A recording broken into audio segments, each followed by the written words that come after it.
Pernah gak sih saudara merasa hidup kalian dalam hal kekayaan di situ-situ aja?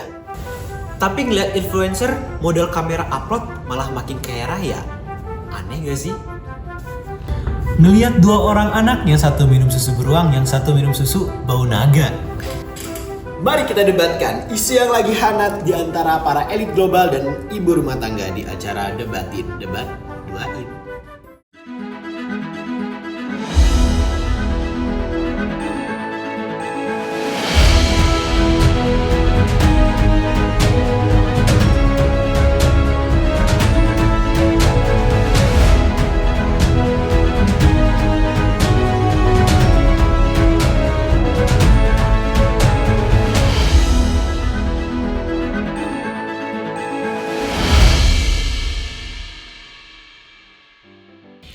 Ini saya mengundang dua narasumber cantik yang berkewarganegaraan Indonesia.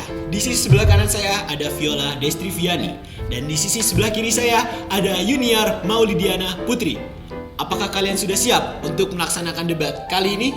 Siap. Topik debat kali ini adalah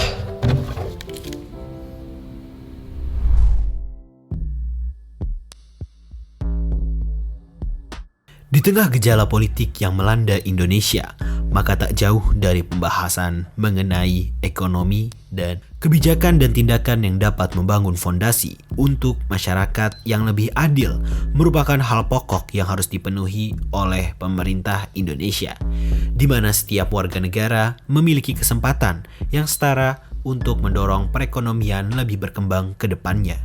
Mari kita bersama-sama menjelajahi solusi-solusi yang dapat membuka wawasan dan fakta yang akan kita telaah bersama melalui program debat dengan membahas ketimpangan.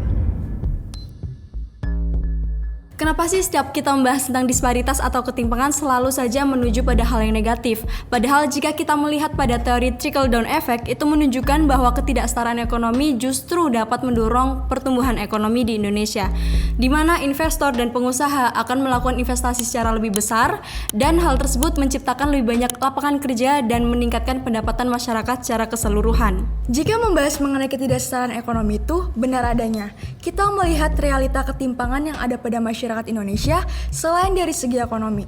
Nah, ketimpangan ini juga terjadi pada fasilitas yang diberikan oleh pemerintah yang tidak merata seperti pembangunan infrastruktur yang tersentral hanya di Pulau Jawa saja.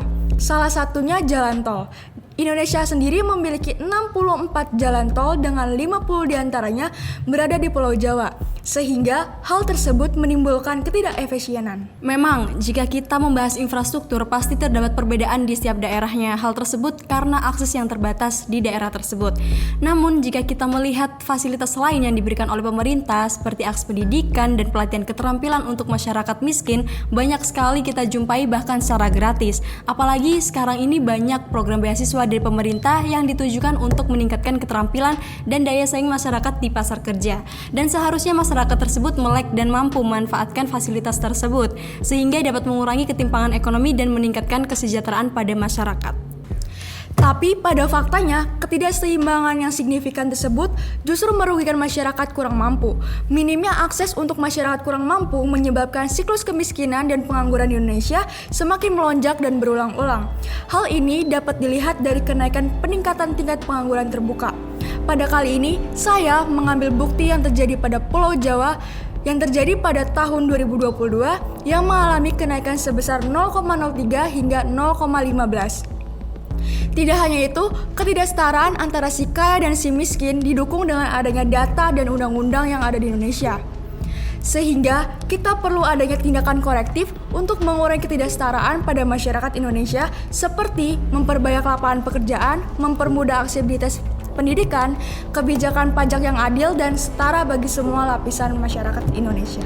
Saya sangat percaya bahwa regulasi, perlindungan sosial, dan program pemberdayaan ekonomi yang dilakukan oleh pemerintah dapat membantu mengurangi ketidaksetaraan ekonomi yang terjadi di Indonesia.